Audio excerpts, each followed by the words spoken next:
Bonjour à toutes et à tous. Merci beaucoup de vous joindre pour ce webinaire consacré aux nouveautés HAS concernant le manuel qualité et concernant également la nouvelle publication des résultats des évaluations il y a 2 jours. Nous allons juste attendre quelques minutes que l'ensemble des participants puissent se connecter et donc on démarre vers 11h, 11h et quelques minutes. Merci beaucoup.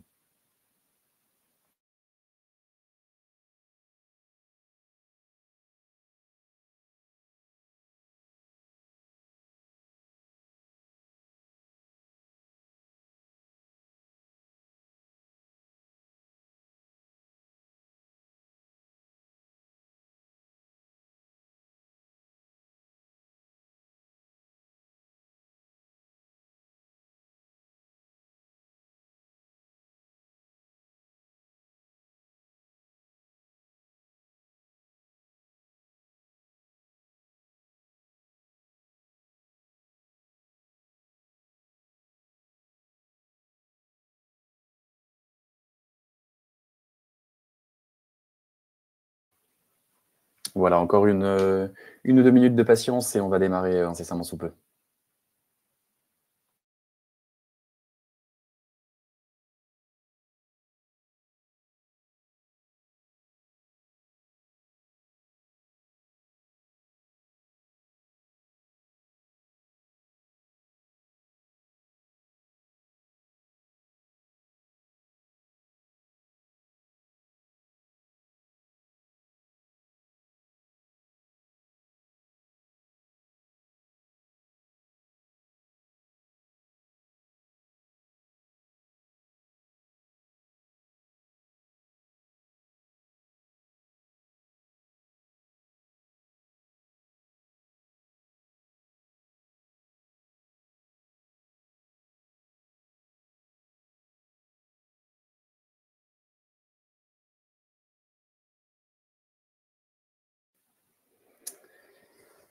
Parfait. Merci beaucoup à nouveau de tous vous connecter sur ce webinaire nouveau consacré aux nouveautés HS concernant le manuel qualité et la publication des résultats des évaluations, donc, qui a été annoncé il y a 2 jours par l'HAS. Ce qu'on vous propose, c'est de démarrer par quelques règles relativement simples pour le webinaire. Je crois que vous avez déjà tous fait une bonne utilisation du chat puisque je crois que vous avez tous salué les uns et les autres. Donc ce chat, il est réservé effectivement aux différentes interactions que vous souhaitez avoir entre vous. En revanche, si vous souhaitez poser des questions, vous avez un autre onglet qui s'appelle Questions. Donc n'hésitez pas à l'utiliser. Et la spécificité aussi de ce système, c'est que vous pouvez liker les questions qui vous intéressent, histoire de les faire remonter dans le flux. Donc, ça vous permet vraiment qu'on puisse répondre aux questions qui sont les plus intéressantes selon vous. Donc, n'hésitez pas à d'ores et déjà commencer à poser vos questions et on les traitera en fin de webinaire. Vous verrez également qu'il y a des sondages qu'on vous partagera, donc n'hésitez pas à répondre pour un peu plus d'interactivité. Si vous avez un problème technique, n'hésitez pas à actualiser votre page ou à vous connecter sur un autre navigateur, ce qui devrait normalement vous permettre de voir l'intégralité de la présentation. Voilà, on fait une petite présentation rapide des intervenants. Julie, je te laisse commencer. Merci, bonjour à tous, je suis Julie Méry, responsable d'activité, évaluatrice, co-référente technique et SMS au sein du cabinet Catras. Et auparavant, j'ai été à peu près 10 ans responsable de SSMS auprès du public, personnes âgées, personnes en situation de handicap. Bonjour, je suis Karine Amara, je suis chef de projet évaluatrice chez Catras. Je suis de formation initiale éducatrice spécialisée, puis j'ai occupé des postes de direction. Alors, dans la protection de l'enfance principalement, PJJ et foyer de l'enfance, MEX, et également dans le médico-social, foyer de vie, IME et ITEP. Bonjour tout le monde, je suis Benoît Dos Santos, je suis évaluateur, chef de projet, référent SMS et coordinateur d'équipe au sein du cabinet Catras. Auparavant, j'ai exercé pendant 10 ans au sein d'établissements médico-sociaux, donc notamment en EHPAD, et j'ai également travaillé pendant 3 ans dans des résidences seniors avec SAD internalisé. Voilà, et Charles-Antoine de Fontenay, je suis le dirigeant du cabinet Catras. L'idée, c'est de présenter, enfin d'aborder à peu près trois thématiques importantes dans le webinaire.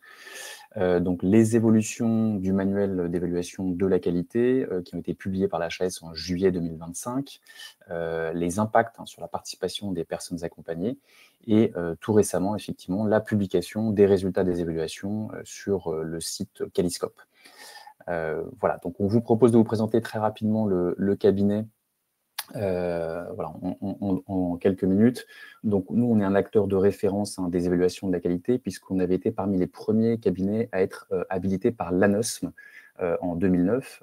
Et donc, à ce titre, on avait réalisé déjà à peu près 700 évaluations sur la base de l'ancien référentiel. Et ensuite, on a été parmi les premiers cabinets à être accrédités par le COFRAC en janvier 2024.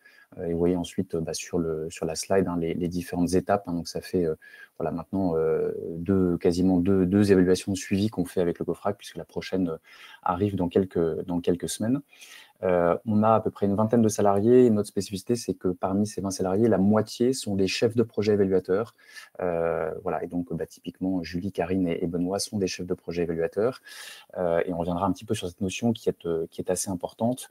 On a fait un peu plus de 1650 évaluations sur la base du nouveau référentiel. Et on a à peu près une centaine de partenaires qui sont répartis sur l'intégralité du territoire, qui nous apportent évidemment un ancrage local et évidemment aussi des expertises particulières sur certaines typologies de SSMS ou évidemment sur évidemment une typologie de public. On ne peut pas prétendre évidemment avec une dizaine de chefs de projet évaluateurs à représenter l'intégralité de la typologie des SSMS en France et des différents publics. Voilà, vous voyez également sur la droite nos différentes certifications et labels. Donc on est certifié aussi ISO 9001 sur l'intégralité du périmètre de nos activités. Voilà, une slide rapide sur l'ensemble de notre expérience. Donc, comme je disais, à peu près 1650 évaluations depuis la création du nouveau référentiel et le début des évaluations en 2023. À peu près 700 évaluations sur le champ de la personne âgée, à peu près 600 évaluations dans le champ handicap enfants et adultes, et à peu près 300 évaluations dans le champ social au sens large du terme. Tous les clients que vous voyez, ce sont des logos de clients qui sont assez connus, mais ça ne veut pas dire qu'on ne travaille pas avec des structures qui sont indépendantes ou des plus petites structures. Donc, on est vraiment relativement agnostique sur la typologie de clients avec lesquels on travaille et donc voilà, très régulièrement aussi avec des structures indépendantes. Karine, je te laisse la main en ouvrant ton micro, s'il te plaît. Excusez-moi. Donc, premier sondage, première question. Avez-vous déjà réalisé ou préparé une évaluation qualité HAS depuis 2023? Donc, vous allez pouvoir répondre. Il y a deux types de questions. La première est oui et la deuxième est non. C'est à vous.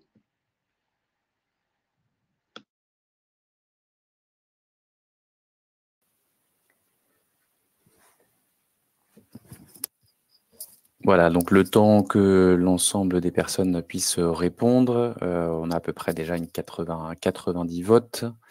Et ce qui se dessine, c'est qu'il y a un peu plus des 2/3 des participants à ce webinaire qui ont déjà réalisé une évaluation. Donc, on a évidemment affaire à des experts. Donc l'idée, c'est de rentrer un petit peu plus encore dans le détail sur ces nouvelles publications pour que si vous avez des nouvelles évaluations à préparer ou si vous êtes directeur qualité ou directrice qualité et que vous avez d'autres établissements à préparer, vous puissiez vraiment être bien préparé. Voilà, donc l'idée, c'était aussi de vous expliquer un petit peu le rôle du chef de projet chez nous, qui vous aide concrètement aussi dans la préparation de chacune des évaluations.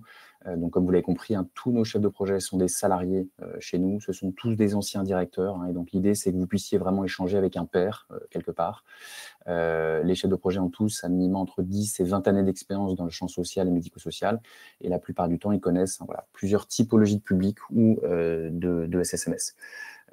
Leur temps est réparti de la façon suivante, une évaluation sur site par mois à peu près, et le reste du temps est intégralement dédié à la chefferie de projet pour toutes les évaluations que nous confient nos clients.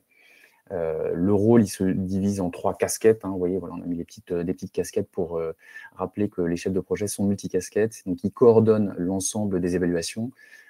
pour vous, hein. Et donc, c'est vraiment quelque chose qui vous permet aussi de vous décharger quelque part sur cette coordination d'évaluation.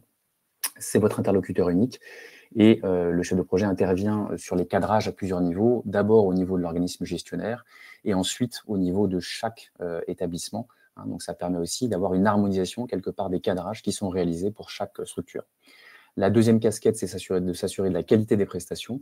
Il y a une relecture systématique, hein, des pré-rapports et également d'assurer une objectivité et une impartialité maximale puisque le chef de projet relie par an en moyenne entre 80 et 100 rapports. Donc voilà, ça, c'est vraiment une tierce partie quelque part indépendante qui permet de s'assurer de l'objectivité. Et enfin, dernière casquette, s'assurer du respect des échéances et du cycle des évaluations. Et donc, voilà, respect des échéances pour vous transmettre le pré-rapport sous 30 jours, faire le lien avec vous pour que vous puissiez bien nous transmettre vos commentaires 30 jours après la réception du pré-rapport et s'assurer aussi de la transmission du rapport final en temps et en heure en fonction de la date butoir qui a été fixée par les autorités de tarification et de contrôle. Donc, deuxième question vous concernant. Avez-vous pris connaissance des actualités HAS publiées en juillet 2025? Oui, non, partiellement. Vous avez quelques minutes pour pouvoir y répondre.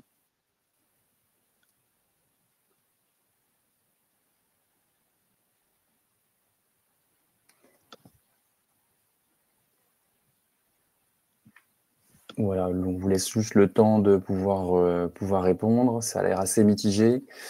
Donc voilà, on est à peu près un tiers, c'est-à-dire que un tiers ont pris connaissance, d'autres, l'autre tiers partiellement et l'autre tiers pas du tout.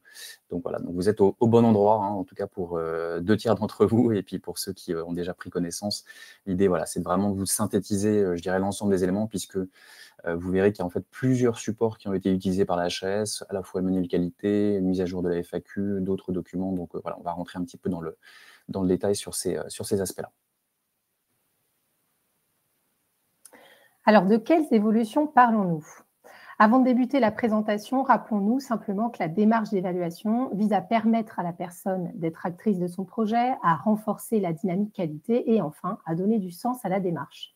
L'ensemble des évolutions qui sont donc apportées dans la FAQ, le manuel, les fiches techniques par la HAS engagent à préciser le dispositif d'évaluation encore récent. Les dernières évolutions, notamment celle de juillet, concernent les points suivants. Tout d'abord, l'actualisation des catégories FINES qui sont définies par les ARS et qui orientent les ESSMS sur les critères du manuel applicable. Deuxième point, précision apportée sur la durée minimum de la visite. Les séquences organisationnelles et d'investigation sont estimées aujourd'hui à 2 jours minimum pour 3 accompagnés traceurs. S'ensuit la définition de seuil et notamment de la notion de petite taille identifiée dans la version 1 du manuel. Quatrième évolution, la définition d'un régime dit dérogatoire lié au nombre de séquences accompagnées traceurs. En cinquième position, la clarification du périmètre d'une évaluation dite multi-ESSMS qui intervient comme donnée complémentaire à l'instruction du 28 juin 2023, nouvelle fiche HAS. Les évolutions prévoient également la description opérationnelle des modalités visant à clarifier la méthode de l'accompagné traceur. Et enfin, la création d'un guide qu'on appelle annexe du manuel, qui est un outil de veille incontournable qui recense les références inscrites dans la V2 du manuel, à savoir références légales, réglementaires, recommandations de bonnes pratiques globales, mais aussi spécifiques. Parlons tout d'abord des catégories FINES.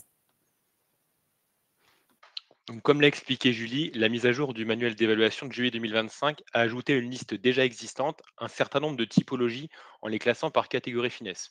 Qu'est-ce que c'est qu'un numéro finesse? Un numéro finesse, c'est un numéro d'identification qui permet de déterminer la typologie d'un établissement ou d'un service, son secteur d'activité, qu'il soit donc social ou médico-social, ainsi que la spécificité du public accueilli, personnes âgées, personnes handicapées. On sait qu'il existe parfois des confusions pour certains établissements ou services concernant le secteur d'activité dans lequel il exerce. Par exemple, un ESAT, il est considéré au regard de son numéro finesse comme un service social. C'est donc en fonction du numéro finesse que les critères à évaluer pour chaque évaluation seront déterminés. C'est un impact très important puisque la génération de certains critères dépendra spécifiquement de ça. Typiquement, le critère impératif de la liberté d'aller et venir ne sera pas intégré dans l'évaluation pour l'évaluation de services, qu'ils soient sociaux ou médico-sociaux. Le critère du circuit du médicament, qui est également un critère impératif, lui ne sera pas du coup posé en question sur les structures sociales ou médicaux, sur les structures sociales, pardon. Donc, autre point important de la mise à jour du manuel d'évaluation de GE 2025, c'est la définition du nombre d'accompagnés traceurs minimal en fonction de seuils clairement définis par l'HAS, qui est une nouveauté.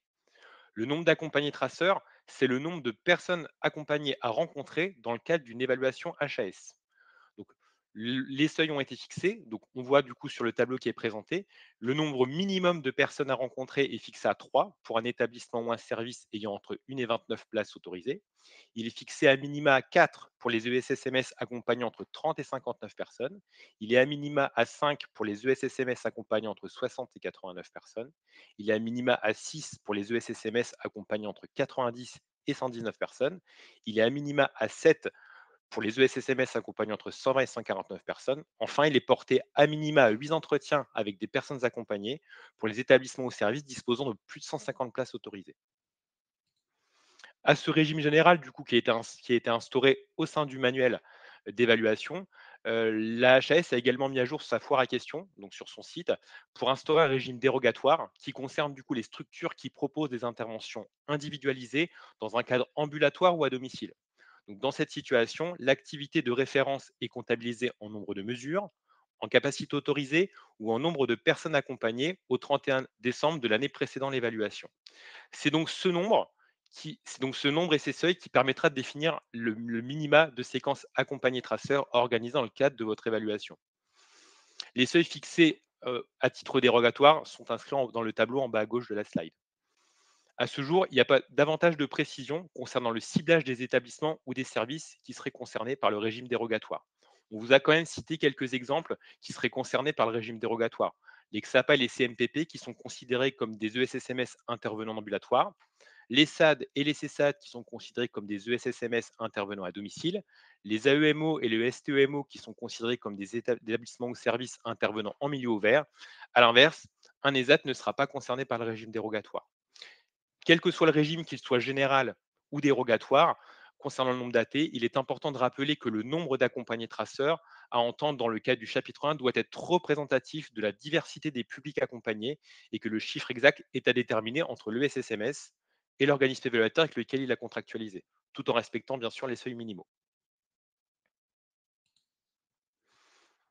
Concernant la durée de l'évaluation, la HAS précise qu'elle doit durer au minimum 2 jours sur site avec à minima 2 évaluateurs pour une évaluation avec 3 accompagnés traceurs qui correspond, comme nous venons de l'expliquer, au nombre minimal d'entretiens réalisés dans le cadre d'une évaluation HAS. La HAS a précisé dans le manuel des temps minimums pour certaines séquences, indiquant en noir sur le tableau présenté. En complément, d'autres durées de séquences ont été quant à elles préconisées lors des réunions destinées aux référents SMS par la Haute Autorité de Santé et qui sont indiquées en bleu dans le tableau. Donc, concernant les séquences qu'on va appeler organisationnelles, la réunion d'ouverture doit être d'une durée minimale d'1 heure. La visite de la structure doit durer entre 30 minutes et 1 heure. Et le bilan de fin de visite doit durer 1 heure, voire plus, en fonction du nombre de critères impératifs. En plus de ces séquences organisationnelles, plusieurs durées de séquences d'investigation ont été chiffrées. Pour le chapitre 1, l'entretien avec une personne accompagnée est préconisé pour une durée de 45 minutes minimum et entre 1h30 et 2 heures pour l'entretien avec les professionnels.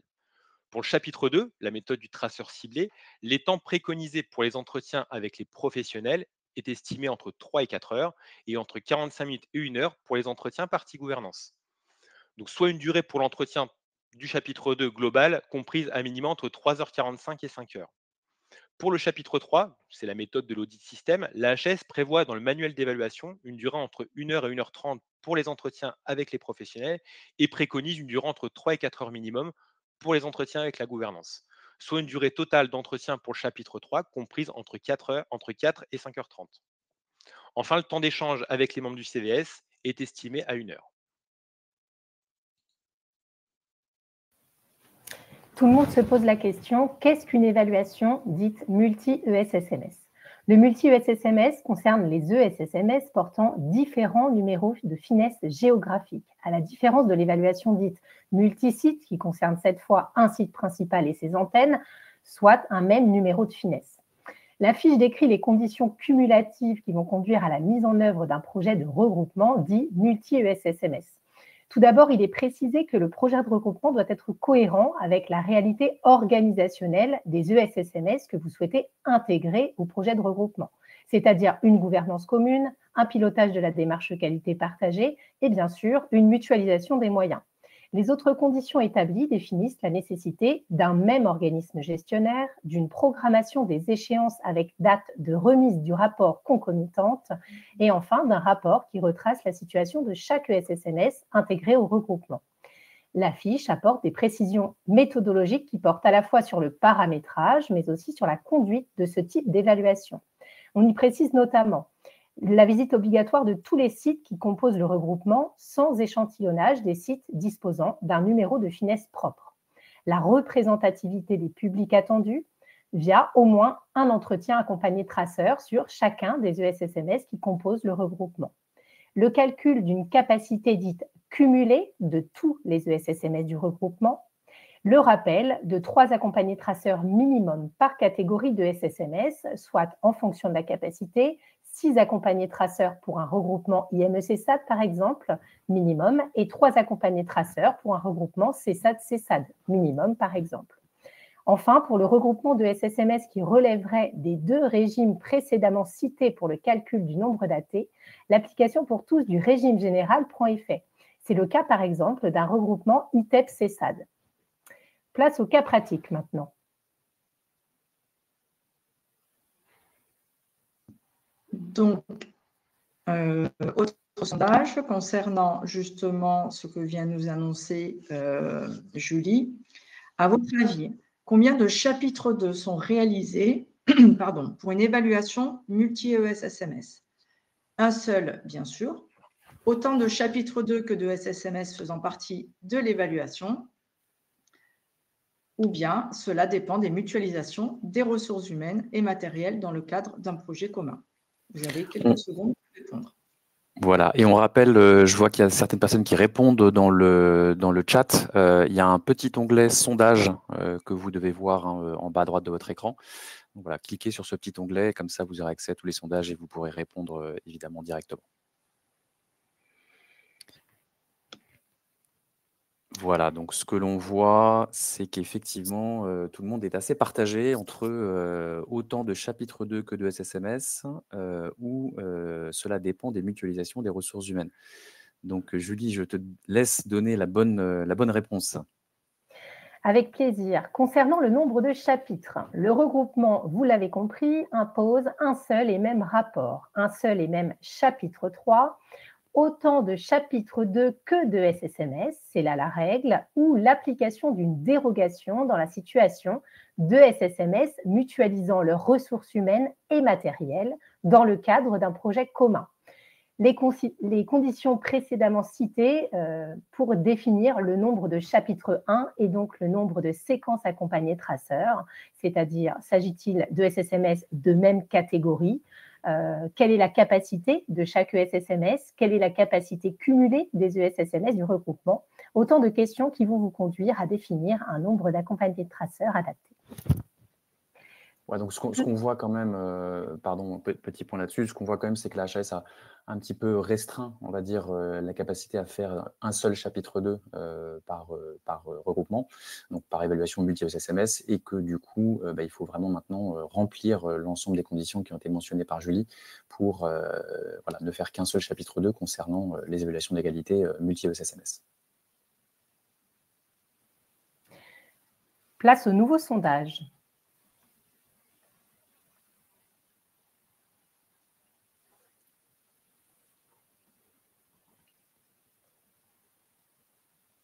Alors, donc, les impacts sur la personne accompagnée. Benoît, je te laisse la parole.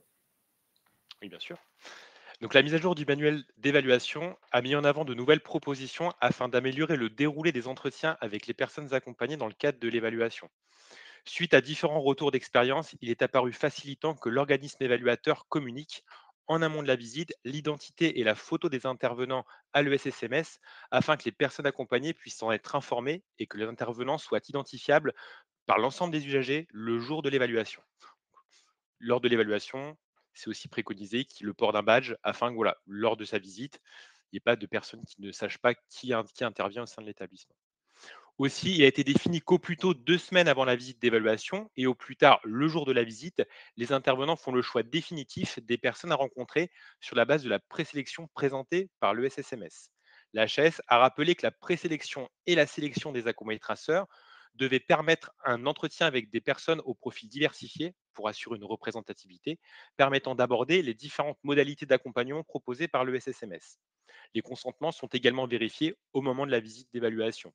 En fonction des facultés des personnes accompagnées, des outils de communication adaptés pourront être recherchés. Enfin, une fois toutes ces étapes réalisées, les entretiens peuvent être organisés pour prendre en compte les déclarations des personnes dans le cadre du chapitre 1.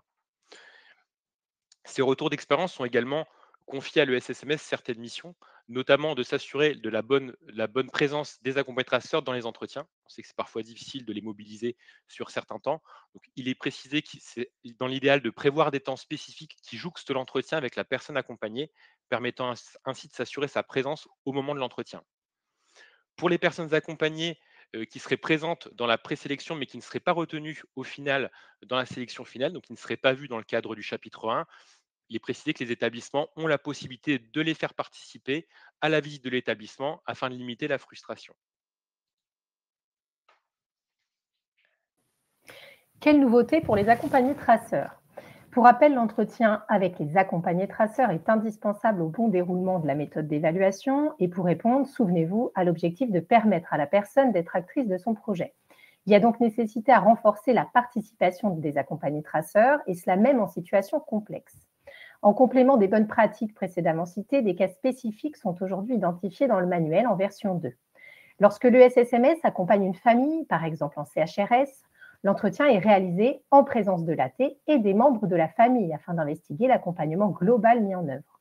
Pour les ESSMS accompagnant des personnes bénéficiant d'une courte durée d'accompagnement, par exemple en lit halte soins santé, ou d'un accompagnement sous contrainte, par exemple mesure de placement, la HAS rappelle que les entretiens accompagnés traceurs doivent être mis en œuvre selon la méthodologie applicable.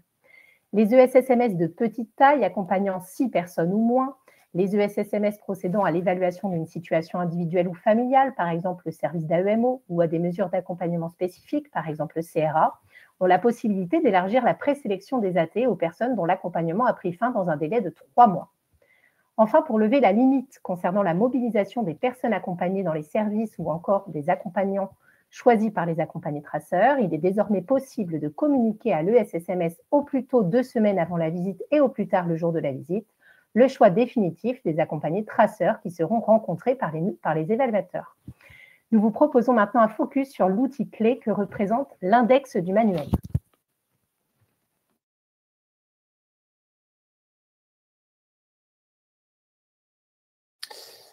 Alors, en ce qui concerne l'index du manuel, point très important, c'est pas un document qui existait auparavant et donc et la HAS n'a pas forcément communiqué d'une façon très explicite dessus. Donc voilà, l'idée c'était de faire un petit focus, un éclairage là-dessus. Et donc l'index, c'est ni plus ni moins qu'un document qui va rassembler l'ensemble des références applicables pour l'évaluation de la qualité en ESSMS. Et donc vous avez 3 typologies, on va dire, de documents. Les fiches pratiques complémentaires au manuel, donc notamment la conduite d'une évaluation multi-ESSMS dont on a parlé, qui est une fiche technique quand même un peu significative avec une petite dizaine de pages. Le système de cotation du dispositif d'évaluation de la qualité, donc, qui a été publié en octobre 2024, et puis effectivement l'obligation de la mise en place d'un CVS. Donc voilà, donc vraiment les fiches techniques, prenez-en connaissance. La deuxième typologie de documents, c'est toutes les publications qui ont été réalisées par la HAS, et donc notamment les RBPP applicables, et il y en a eu des nouvelles effectivement depuis la publication initiale du manuel qualité en 2022. Et donc voilà, ça vient mettre à jour, je dirais concrètement, l'ensemble de ces éléments. Vous avez également des fiches repères ou des fiches mémo, et puis des publications et documents à NUSM à l'époque, et donc HAS aujourd'hui. Et enfin, et ça c'est peut-être le point le plus important, toutes les références légales et réglementaires qui sont applicables pour chacun des critères concernés. Donc ça, c'est vraiment un point important, c'est-à-dire que dans le manuel qualité, vous allez voir sur chacune des fiches critères tous les textes applicables, toutes les références applicables, et l'index vient cumuler l'ensemble de ces textes, et donc décrets, arrêtés, articles de loi, du Code de l'action sociale et des familles, Code de la santé publique et Code du travail, et puis également toutes les instructions, les notes d'information et les circulaires des GCS. On rappelle et on fait le lien avec la fiche cotation publiée en octobre 2024 que vous avez, quand il y a un certain nombre d'éléments réglementaires qui ne sont pas mis à jour, la cotation peut tout de suite s'établir à 2. Donc, il y a vraiment un impact important pour vous. L'outil, il est quasiment un outil en fait, de veille réglementaire qui a été réalisé pour vous et donc il fait le lien avec chacun des critères. Donc, voilà, c'est vraiment un bon outil pour préparer vos différentes évaluations. Dernière question, donc.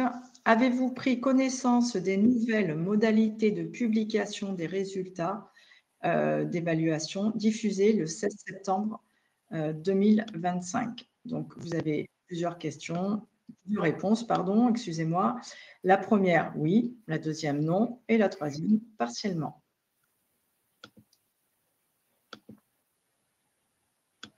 Voilà, on vous laisse un petit peu le temps de répondre. Bon, ce qu'on voit, c'est que c'est comme une publication qui est très récente, puisqu'elle date il y a 2 jours.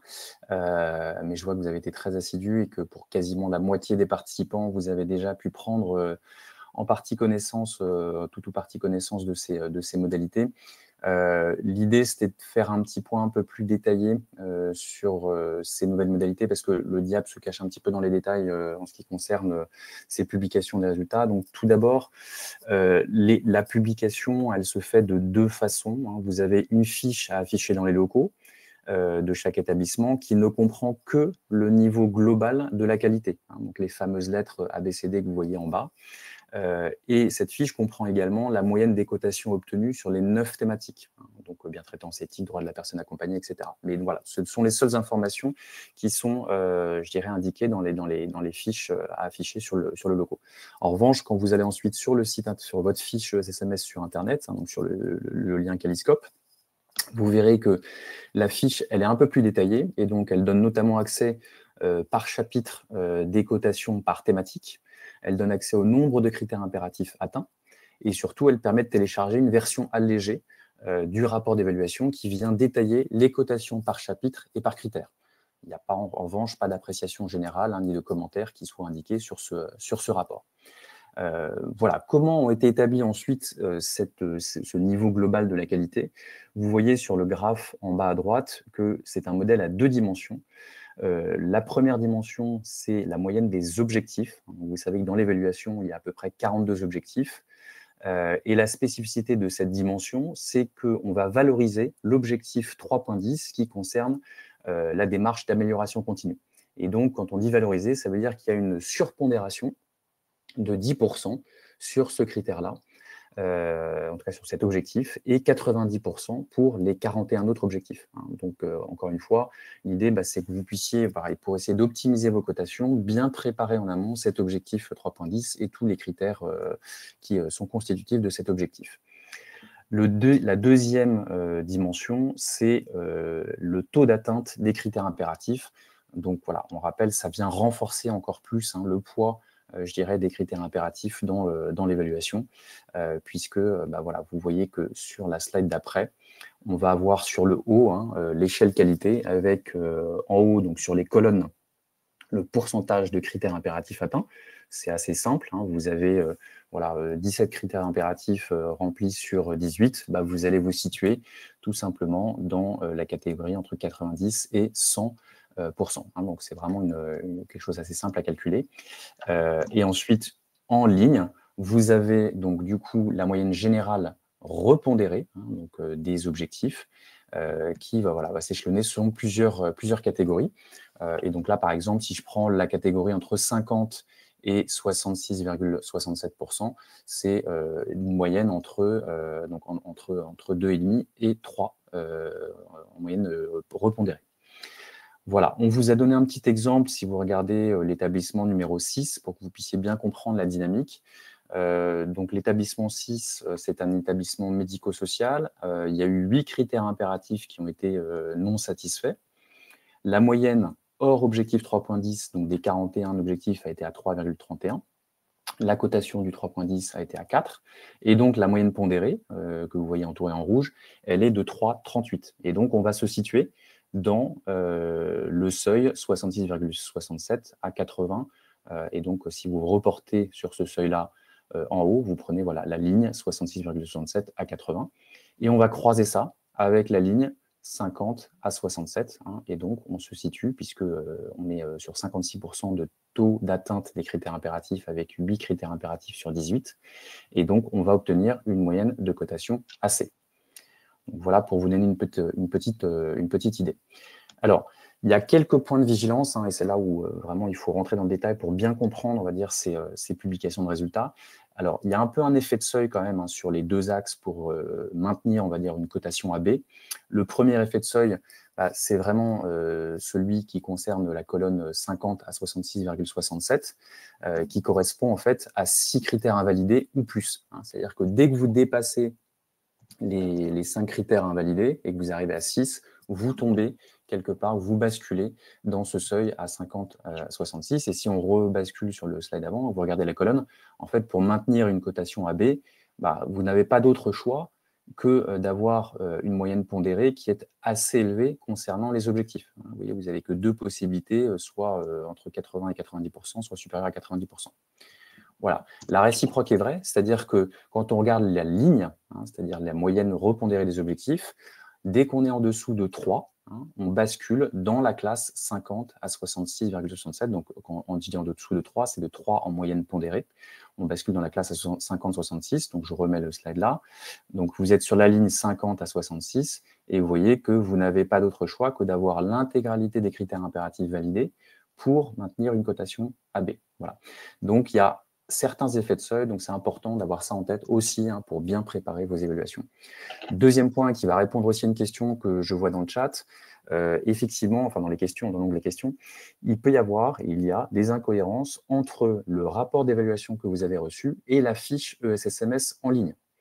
Il y a eu un changement de méthodologie de calcul pour globalement, je dirais, l'ensemble des évaluations, puisque vous savez qu'avant, on avait des critères qui étaient arrondis à l'entier le plus proche, une cotation qui était arrondie à l'entier le plus proche, et on est passé depuis mai-décembre à des arrondis avec décimales. Et donc, la HAS, pour que l'ensemble des évaluations puissent être cohérentes, et donc on ait un système de calcul des cotations qui soit cohérent, elle a opéré un calcul rétroactif pour tous les ESSMS qui étaient effectivement qui étaient passés avant mi-décembre. Donc voilà, donc ça c'est vraiment un point important. Ça veut dire que vous pouvez avoir en fait un nombre de critères impératifs non satisfaits sur la fiche sur Caliscope qui peut être supérieur à celui qui est indiqué dans le rapport.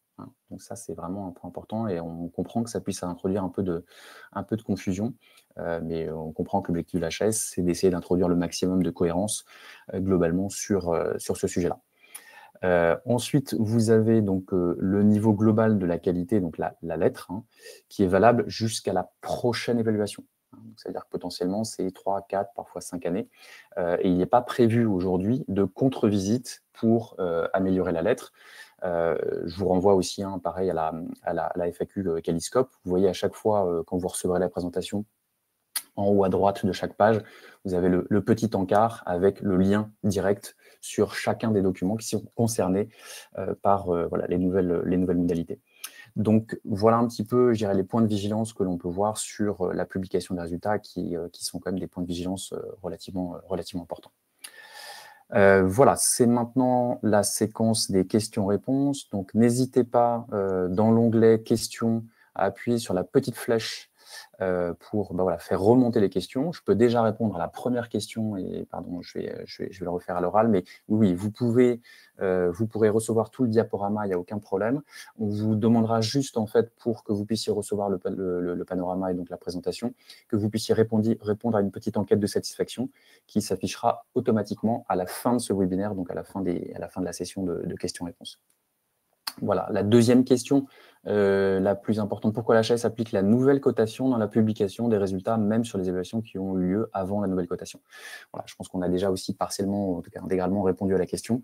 La HAS souhaite, par souci de cohérence entre les établissements, s'assurer que voilà, la nouvelle méthode de cotation soit appliquée rétroactivement à l'ensemble des ESSMS. Encore une fois, voilà, on comprend que ça puisse être un petit peu, que ça puisse introduire un petit peu de confusion.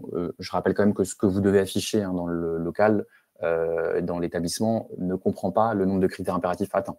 Donc, c'est uniquement quand on va sur le site internet de la fiche de l'établissement concerné qu'effectivement, on voit le nombre de critères impératifs qui est atteint.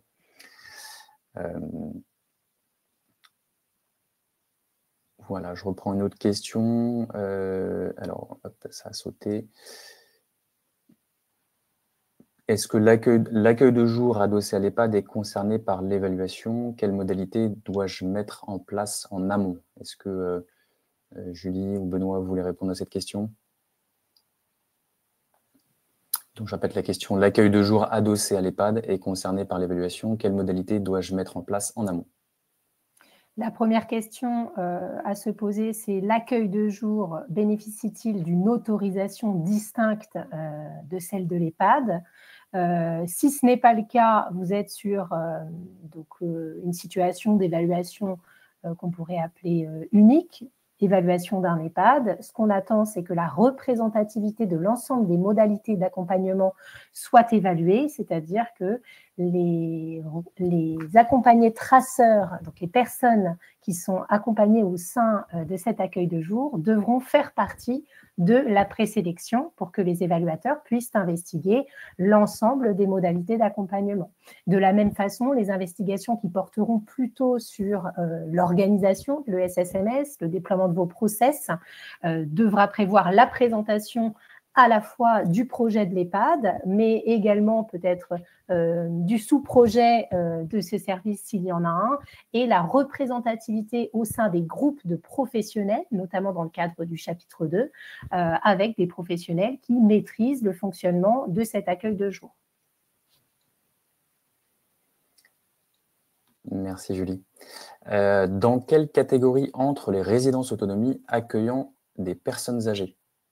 Donc là, je pense qu'on fait référence voilà, à la catégorie finesse. La typologie. Donc voilà, effectivement, une résidence autonomie, elle fait partie, au regard de sa typologie, comme un établissement social.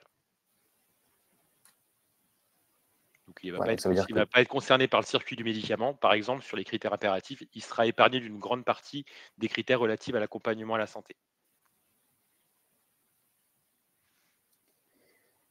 Voilà. Ensuite, il y a toujours pas mal de questions sur ces données qui peuvent paraître effectivement erronées par rapport à la publication Caliscope.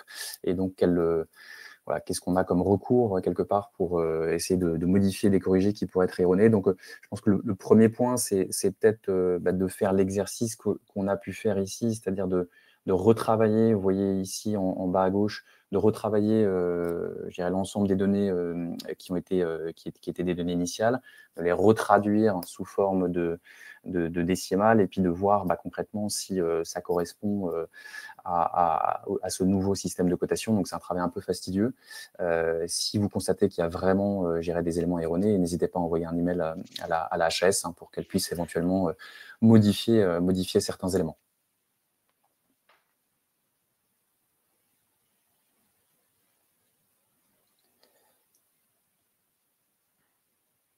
Voilà, on a d'autres questions. Pourriez-vous aborder l'hébergement temporaire en EHPAD, notamment concernant le nombre d'accompagnés traceurs? Julie, je te laisse peut-être répondre aussi également à ce point-là, qui va être un peu la même réponse que tout à l'heure, j'imagine. C'est ça, c'est une réponse très semblable, c'est-à-dire que l'hébergement temporaire est une modalité de l'accompagnement au sein de l'EHPAD. Vous n'avez qu'une seule et même autorisation pour de l'hébergement dit permanent, hébergement dit temporaire. Donc, il faut une représentativité des personnes accompagnées, c'est-à-dire qu'au moment de la présélection des profils de futurs accompagnés traceurs qui seront rencontrés lors de la visite, il vous faudra garantir la représentativité à la fois du public accueilli en hébergement permanent, à la fois du public accueilli en hébergement temporaire. Parfait. Une question sur le choix des accompagnés traceurs. Comment choisir les résidents quand la résidence accompagne uniquement des personnes âgées atteintes de troubles cognitifs? Ça, c'est un vrai sujet depuis toujours. On ne peut pas de fait exclure le public accompagné dès lors qu'il présente par exemple un mode de communication qui serait rendu compliqué dans le cadre de l'évaluation. Donc les résidents accueillis sur une résidence qui serait par exemple 100% Alzheimer sont bien évidemment échantillonnés de la même façon que l'ensemble des établissements. Simplement, il faudra que l'ESSMS puisse communiquer, tel que c'était présenté tout à l'heure, d'éventuelles modalités de communication appropriées, que l'ESSMS puisse aussi, en lien avec la personne présélectionnée ayant donné son consentement, sélectionner un accompagnant qui soit rassurant pour venir soutenir la parole, en sachant que la FAQ de la HAS est venue actualiser le sujet du soutien de la parole, justement pour les publics qui présenteraient des difficultés de communication. Et donc, la personne présente, ça peut être le cas d'une famille, au moment de l'entretien, avec l'accompagné traceur, est également entendue par l'évaluateur aujourd'hui. Il y a un vrai travail préparatoire de présélection.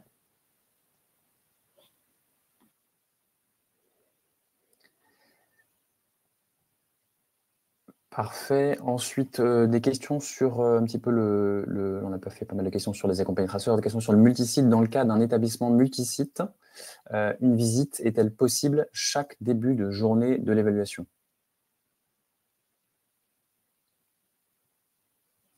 Voilà ce qu'on peut dire. Alors peut-être qu'il faut peut-être préciser un tout petit peu la question si on parle bien d'un établissement multisite ou multi-ESSMS.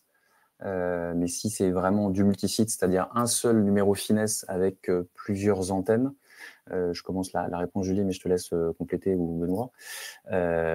Voilà, l'idée, c'est qu'on va naturellement visiter l'ensemble des sites.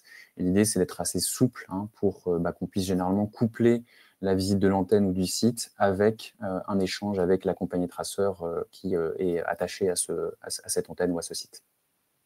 S'il s'agit par contre d'un multi-ESSMS tel que je l'évoquais tout à l'heure avec plusieurs numéros de finesse distincts, ce qui est précisé sur la fiche HAS, c'est bien que la proximité géographique est un paramètre à prendre en compte dans le cadre du regroupement, puisque les évaluateurs doivent pouvoir se déplacer sur l'ensemble des sites à visiter dans le respect du calendrier, notamment continu.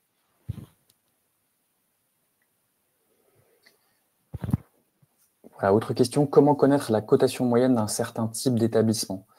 Alors, de mémoire, je n'ai pas en tête les 200 pages du rapport annuel des HAS qui a été publié en 2024, mais de mémoire, on a la moyenne pour un certain type d'établissement, et c'est assez détaillé, donc ça, je vous renvoie au bilan HAS 2024 qui a dû être publié, je crois, courant juillet, et qui donne beaucoup d'informations sur les cotations moyennes. Voilà, donc là, attention aussi aux effets de changement de méthodologie de cotation. Mais en tout cas, ça donne une bonne idée si vous souhaitez vous situer par rapport à la moyenne nationale pour un établissement, une certaine typologie d'établissement.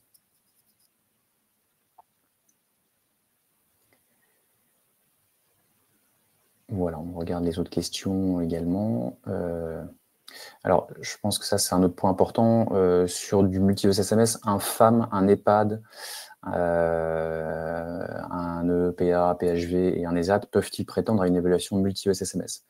Alors, je pense que Julie a pas mal échangé, pas mal mentionné, je dirais, les conditions d'éligibilité pour un multi-ESSMS. Julie, je te laisse les rappeler. Oui, ce qui est indiqué aujourd'hui par la HAS, c'est bien qu'il faut une cohérence organisationnelle. Il faut également une mutualisation effective des moyens, qu'ils soient matériels, humains par exemple, et l'élaboration d'un projet commun. La seule gouvernance commune ou le seul organisme gestionnaire commun n'est pas l'indicateur premier qui permet aux autorités de contrôle et de tarification de valider le regroupement. Et je rappelle, et c'est indiqué, qu'il faut qu'au préalable, on ait reçu une trace écrite, en tout cas un élément de preuve, une preuve écrite de la part des autorités de tarification et de contrôle qui acceptent et qui valident le regroupement multi-ESSMS. Donc ça, c'est vraiment un point important. On ne peut pas faire l'évaluation tant qu'on n'a pas reçu la validation écrite par l'autorité de tarification et de contrôle. Soyez vigilants sur ce sujet dès lors que vous avez plusieurs autorités de contrôle et de tarification, puisque parfois, il peut y avoir des désaccords entre l'un et l'autre. Et donc, bien évidemment, il faut l'autorisation écrite de l'ensemble des autorités de contrôle et de tarification qui financent les ESSMS concernés par les regroupements.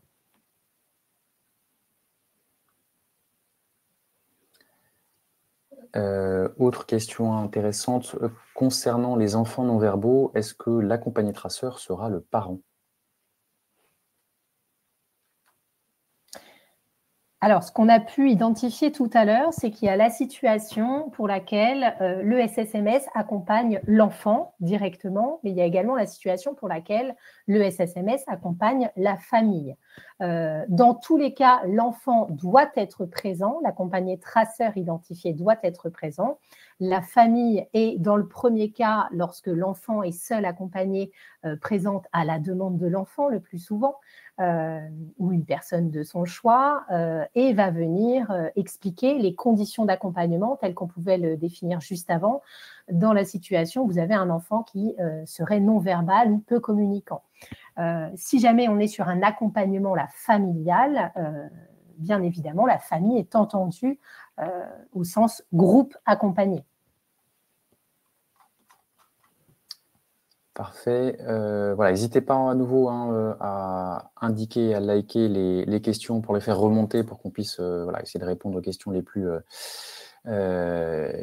plébiscitées par l'ensemble des participants. Je crois qu'on a fait un bon tour de questions. Voilà, donc on reprend une petite dernière question et puis après on passera, si ça vous va, au sondage, à l'évaluation de la qualité de ce webinaire pour que vous puissiez ensuite recevoir la présentation.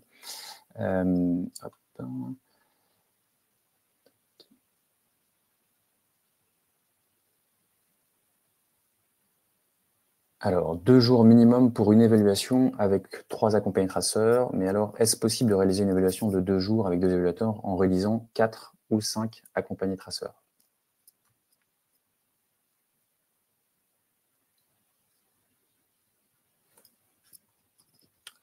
Julie, je te laisse répondre. Tu veux que je prenne la main? Oui, je te complète. Oui, très bien. Alors, sur les évaluations donc de 2 jours, on peut effectivement essayer de rajouter un accompagné traceur sur une évaluation de 2 jours en ayant des horaires un petit peu élargis. Donc, c'est faisable. Voilà, l'idée, c'est quand même d'essayer d'avoir des évaluations qui puissent se dérouler d'une façon assez sereine et donc on ne soit pas trop, on va dire, cadencé dans le cadre de l'évaluation. Mais voilà, c'est possible effectivement de réaliser 4 ou 5 accompagnés traceurs sur 2 jours. Je pense qu'au-delà, ça devient assez compliqué.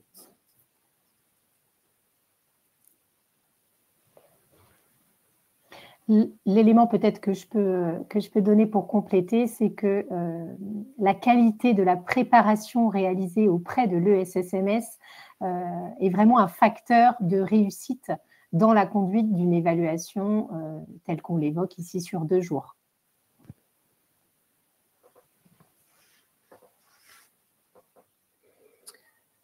Voilà, écoutez, en tout cas, on a un tout petit peu débordé par rapport à ce qui était initialement prévu.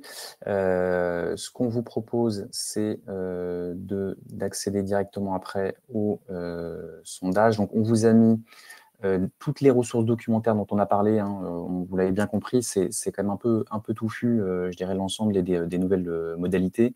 Donc, on vous a mis le lien directement sur la fiche 1, ça vous permettra d'arriver directement dans le manuel qualité sur la bonne page, pareil sur la fiche 2, la fiche 3, la fiche multi-SSMS, les FAQ et puis l'index. Et pareil sur donc, les modalités de publication des résultats, vous avez accès directement en lien à l'ensemble de ces éléments. Vous aurez noté qu'il y a une FAQ Caliscope qui est distincte de celle de la FAQ évaluation ESSMS. Donc pareil, un certain nombre de réponses aux questions que vous pourrez vous poser et qui seront mises à jour régulièrement. Et puis, vous pouvez directement aussi afficher la fiche de votre ESSMS en tapant cette première partie d'adresse, donc www.hs-santé.fr, fiche ESSMS, et ensuite le numéro FINES directement de votre établissement ou service. Donc, tous ne sont pas encore affichés actuellement, mais voilà, vous pouvez directement, avec ce lien un peu raccourci, accéder à la fiche de votre établissement. N'hésitez pas à nous suivre sur LinkedIn en vous abonnant et vous serez sûr de ne manquer aucune actualité. Le replay de ce webinaire sera disponible sur YouTube dans une petite heure. Et puis, vous avez tous nos contacts ici. On vous remercie évidemment pour votre temps. Et on vous invite effectivement à répondre à ce questionnaire de satisfaction qui vous permettra ensuite de de recevoir la présentation de ce webinaire. Merci encore à toutes et à tous et à très bientôt.